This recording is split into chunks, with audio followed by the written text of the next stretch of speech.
Qui es-tu et que fais-tu dans mon lit ?» Ossia a essayé d'expliquer « Je suis ta femme, bébé. »« Tais-toi, ne m'appelle pas bébé, tu n'es pas ma femme. »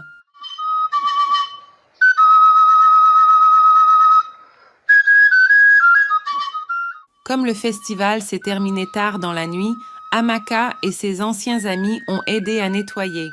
Abélé est également venue aider à nettoyer. Amadou était heureuse de ce changement. Le changement est la seule chose constante dans la vie. Je suis convaincue qu'ils ont appris leur leçon, se dit-il avant d'aller se coucher. Abélé est venue voir Amadou et a demandé si elle pouvait lui parler. « Allez-y, quel est le problème ?» demanda-t-il. « Non, il n'y a pas de problème. Je veux juste te remercier pour tous les cadeaux malgré la cruauté de mes enfants et moi envers ta femme. Pourtant, tu nous as laissé rester dans ta maison et nous as donné plus de cadeaux qu'à quiconque. Amadou, tu es un homme si bon et je veux aussi te demander si nous pouvons rester pour le reste du festival si cela ne te dérange pas. Je sais tout ce que tu as fait pour ma femme par le passé. Tu vois, je suis allée à la ville de Bouka pour chercher une femme et quand j'ai rencontré Ossia, j'ai su qu'elle était celle qu'il me fallait. En enquêtant, j'ai découvert ton attitude envers elle et j'ai décidé de rester très discret pour que tu acceptes ma proposition. Qui suis-je pour ne pas te pardonner? Si ce n'était pas pour ce que tu as fait, je n'aurais pas pu l'épouser. Rester pour le reste du festival ne pose aucun problème. Il ne reste que 6 jours. Il y a assez de nourriture et de boissons. La maison est assez grande pour toi et tes enfants. Ta famille et moi vous avons pardonné. Sentez-vous libre, c'est votre maison. Abélé était tellement excité parce que ses plans se mettaient en place. Amadou se retira dans sa chambre et raconta tout à sa femme. « Quoi? Tu les as laissés rester 6 jours de plus sans d'abord en discuter avec moi? Tu sais de quoi ils sont capables. Avec 6 jours de plus, ils peuvent accomplir beaucoup de plans maléfiques. J'attendais juste l'aube du jour pour qu'ils partent et tu leur donnes 6 jours de plus sans d'abord en discuter avec moi. Ce n'est pas du tout bon, mon amour. Je comprends ce que tu ressens, mais ce sont ta famille. Je ne pouvais pas me résoudre à dire non à elle. Tu aurais au moins dû en discuter avec moi d'abord avant de prendre cette décision. Je suis tellement désolée, mon amour. J'assume toute la responsabilité. Calme-toi. Ce ne sont que 6 jours et tout ira bien. Je ne veux plus entendre d'histoire. 6 jours et c'est tout. Sus enfants ont commencé leur complot cette nuit-là. Elle a appelé son amie méchante, la tante Akara, qui est comme elle. Elles étaient au téléphone toute la nuit, faisant des plans sur comment frapper. Elle a dit à la tante de s'habiller correctement pour l'occasion et de venir avec tout ce dont elles avaient besoin pour réussir leur plan. Le lendemain, la tante est allée voir Baba Odoko, qui a fait des charmes pour elle et lui a donné une calebasse à donner à Abélé. Le 3e jour du festival, la tante est arrivée au manoir, excitée de voir sa Abélé. La tante était également une veuve comme Abélé, qui avait 2 filles adultes qu'il avait quittées à cause de son attitude malveillante envers les autres. Elles vivent et travaillent en ville mais ne visitent jamais leur mère, leur envoyant seulement une allocation mensuelle. Abélé, tante et ses 2 filles ont continué leur prétexte. Avec la présence de tante, elles ont eu encore plus de succès dans leur plan car tante avait apporté tout ce dont Abélé avait besoin pour exécuter ses plans. Elle nettoyait après chaque jour et se préparait pour le lendemain. Elles se sont littéralement transformées en servantes, essayant de gagner la confiance d'Amadou et de lui faire croire qu'elles avaient vraiment changé.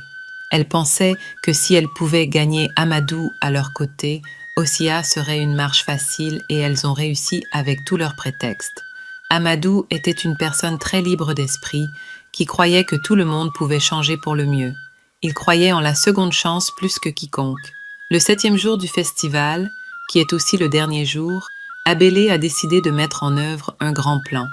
Elle a décidé de servir Amadou et Ossia elle-même.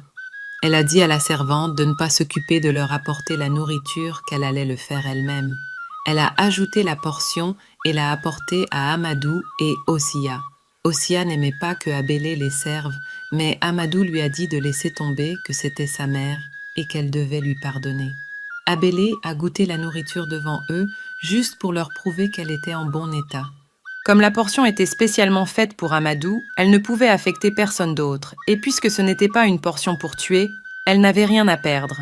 Donc, elle l'a goûtée. Tu vois, il n'y a rien dedans. S'il y avait quelque chose, elle ne l'aurait pas goûté. Elle ne se tuerait pas elle-même. Laisse tomber, elles ont vraiment changé, a-t-il dit. Abélé est sorti et Amadou et Ozia ont mangé la nourriture. Le festival s'est terminé très tard dans la nuit et comme d'habitude, Abélé, son ami et ses 2 filles ont nettoyé. Juste quand Ozia commençait à penser qu'elles avaient vraiment changé, le complot de Abélé s'est manifesté. Amadou et Ozia sont allés se coucher heureux pour se réveiller en tant qu'étrangers. Amadou a crié en se réveillant en voyant Ozia. « Qui es-tu et que fais-tu dans mon lit ?» Ozia a essayé d'expliquer. « Je suis ta femme, bébé. »« Tais-toi, ne m'appelle pas bébé. Tu n'es pas ma femme, » a-t-il crié. Sa voix était si forte que Abélé et ses filles ont couru dans la chambre. Dès qu'il a vu Amaka, il a dit « Où étais-tu ? Voilà ma femme. » Mais Ozia a essayé de lui expliquer, mais il ne voulait pas écouter.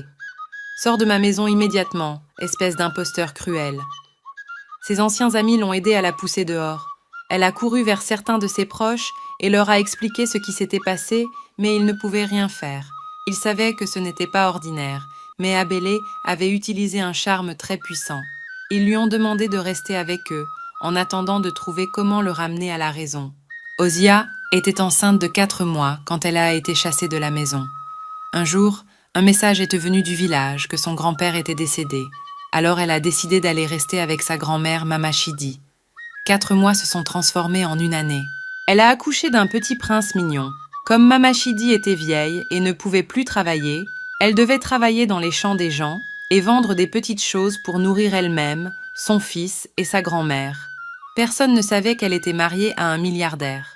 Mamachidi regrettait d'avoir permis à son fils d'épouser Abélé après avoir entendu tout ce que Ozia lui avait raconté sur Abélé. Chaque jour venait avec la culpabilité de l'avoir fait souffrir ainsi. « Si j'avais permis à ton père d'être avec ta mère en paix, il n'y aurait pas eu besoin de Abélé et tu ne souffrirais probablement pas comme ça, » pleurait-elle en se blâmant pour tout. « Maintenant, les enfants que je voulais sont inutiles. Je n'ai toujours qu'une petite fille. Tout est de ma faute. » Elle n'arrêtait pas de pleurer et de se lamenter. « Grand-maman, c'est bon, je comprends ce que tu ressens. Ozia, une chose est sûre, Dieu se battra pour toi, mon enfant. L'aide viendra de sources inattendues. L'esprit de ton père et de ta mère se battra aussi pour toi, » pria Mama Chidi. Le jour des funérailles de Papa Chidi est arrivé. Abélé et ses filles ainsi qu'Amadou sont venus. Dès qu'Ozia a vu son mari, elle a couru vers lui. « Encore toi ? Que fais-tu ici ? Pourquoi es-tu partout ? » « Je ne suis pas ton mari, je ne te connais pas, » dit-il. « Regarde ton fils, je l'ai appelé Amadou, » dit-elle en montrant son fils, mais il la chassa de sa vue. Elle n'a cessé de pleurer. Quand Euphoma vit combien Ozia souffrait, à quel point elle avait l'air terrible, et le fils regardant aussi sa vieille grand-mère, elle ressentit de la compassion et regretta tout ce qu'elle lui avait fait. Elle alla dans un endroit tranquille et pleura, se rappelant à quel point elle l'avait traitée cruellement. En grandissant, la mère d'Ozia ne nous a jamais maltraités, elle nous a guidés sur le bon chemin, elle m'aimait. Ozia a toujours été une grande sœur pour moi. Où me suis-je trompée ? Ma mère nous a appris à haïr une femme innocente, même après sa mort. Elle a maltraité sa fille dans la maison de son propre père, mariant sa fille à un homme sans s'enquérir de sa famille. Elle n'arrêtait pas de pleurer amèrement. Me pardonnera-t-elle jamais ? Comment pourrait-elle me faire confiance ? J'étais sa petite sœur préférée. Nous avons été chassés de la maison de notre mari. Ma mère ne nous a jamais grondés.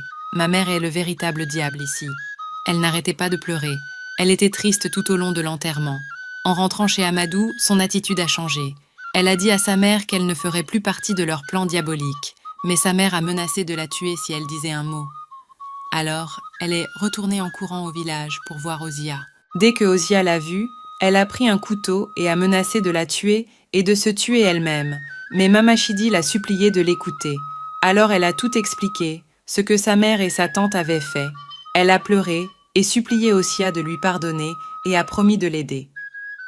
Elle lui a dit que la seule façon était de briser la calebasse. « Je retournerai et ferai semblant d'avoir retrouvé mes esprits et d'être avec eux pour avoir accès à la calebasse. Si tu fais cela, alors je croirai que tu as vraiment changé, » dit Ozia. Alors elle est retournée et a fait semblant d'être encore avec eux. Sa mère était heureuse qu'elle soit de retour avec eux, ignorant que Euphoma avait un plan. Le lendemain, Tandis que Abélé et la tante Akara, qui étaient venus rendre visite, discutaient dans le salon, Amadou et Amaka faisaient une sieste. Oufoma a sorti la calebasse et a dit à sa mère que c'était fini. « Assez de tout ce mal, maman. Change. Je vais briser cette calebasse et libérer Amadou de ton emprise. » Que veux-tu profiter?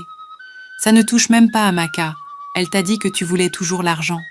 Ce n'est pas un mariage, mais une tromperie, et je vais tout arrêter maintenant. Si tu avais bien traité Ossia, tu aurais tout profité parce qu'elle t'aurait prise comme une mère. S'il te plaît, mon enfant, ne la casse pas, je t'en supplie. Mais Ufoma l'a levée et l'a brisée par terre. Aïe, cette fille m'a tuée.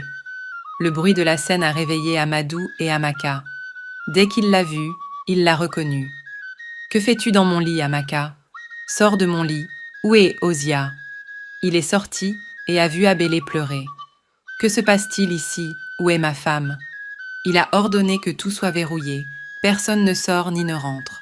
Ufoma l'a emmené à l'intérieur et a raconté tout ce qui s'était passé et lui a dit que cela faisait 2 ans complets. Quand il a entendu parler de son fils, il était tellement excité. Pendant 2 ans, ma femme a vécu comme une mendiante. Vous êtes vraiment des diables sous forme humaine, toi et ta sœur, ta mère et ta tante paieront pour cela. Pas de problème, je mérite toute punition. Au moins, il sera consigné que j'ai fait une bonne chose avant de mourir. Je suis prête à payer pour tous mes péchés. Ma vie est ruinée. Je veux faire une bonne chose avant de mourir, dit-elle en pleurant. Elle était vraiment repentante. Quand Amadou l'a entendue, il a ressenti de la pitié et a su dans son cœur que c'était un changement sincère. Je te donnerai une autre chance et t'épargnerai parce que tu m'as aidé. Sans ton aide, je serais encore dans cette emprise. Pendant ce temps, Ufoma a essayé de convaincre Amaka qu'elles étaient du mauvais côté et qu'elles devaient changer de vie, mais elle ne voulait pas écouter. Maman nous utilise pour ses intérêts égoïstes. Elle ne se soucie vraiment pas de nous. Obi et Huché ont été poussés à voler à cause de maman, et elle ne s'en soucie même pas. Elle les a abandonnés là-bas. Je suis la seule à aller les voir. Tu ne comprends toujours pas? Mais Amaka a refusé d'écouter sa sœur, car elle avait Amadou à sa disposition. Il faisait tout ce qu'elle voulait. Ufoma a accepté d'emmener Amadou au village de sa propre grand-mère, où Ossia restait, comme elle l'avait promis. Après en avoir discuté avec Ufoma, Amadou embarqua Amaka, la tante et Abélé dans la voiture. Comme Ufoma les guidait, il a conduit directement au village de Bouka. Il a pleuré abondamment en voyant sa femme. La condition dans laquelle il l'a vue lui a rappelé comment elle avait souffert entre les mains d'Abélé. La voir dans cette même condition lui a brisé le cœur. Il a embrassé sa femme, porté son fils Amadou le petit et pleuré abondamment. Amaka et Abélé ont été emmenés chez les rois de son mari, qui, après jugement, les ont envoyés au roi et le jugement final a été rendu. Abélé, Amaka et la tanta Akara, y compris Baba Odoko qui leur avait donné la portion, ont été bannis du village. Abélé, qui était marié dans un autre village, a également été banni de son propre village, car l'affaire a été portée devant son propre village aussi. Elle et sa fille, y compris tante Akara, ont également été bannis du village d'Amadou, ne devant plus jamais mettre les pieds dans le village ou leur festival. Elles sont devenues des vagabondes, chassées partout où elles allaient. Après quelques mois, Amadou a emmené sa femme et son fils avec lui. Mamachidi et Ufoma sont également restés avec eux. Ufoma n'est jamais retournée à sa vie passée, mais est devenue une meilleure personne. Mamachidi a vécu avec eux jusqu'à sa mort. Elle a réalisé que le nombre d'enfants n'avait pas vraiment d'importance. Elle a compris qu'un seul enfant pouvait valoir plus que 1000. Amadou a ensuite aidé à faire sortir Obi et Huché de prison. Quand ils sont sortis, ils avaient déjà appris leur leçon. Ils sont également restés avec Amadou. Ils ont demandé à apprendre des compétences. Obi est devenu le meilleur tailleur de la ville d'Amadou. Il confectionnait tous les vêtements d'Amadou. Des gens de loin vinrent le patronner. Huché, qui aimait l'école, a ensuite obtenu son diplôme et est devenu médecin. Ufoma a ensuite épousé le partenaire commercial d'Amadou, un homme très riche et gentil. Ils aimaient et respectaient Amadou et Ossia et les considéraient comme leurs parents et ne leur manquaient jamais de respect en aucune façon. Mamachidi est morte à un âge très avancé et a été ramenée à son village pour l'enterrement. Elle a été enterrée à côté de son mari. Ossia a ensuite eu 3 autres enfants et ils ont vécu en paix et en harmonie. La morale de l'histoire est que, peu importe combien de temps vous réussissez dans le mal, tant que vous ne changez pas, il y aura un jour de jugement, un jour où vous paierez pour chaque mal que vous avez fait. La Bible dit qu'il y a un temps pour semer et un temps pour récolter.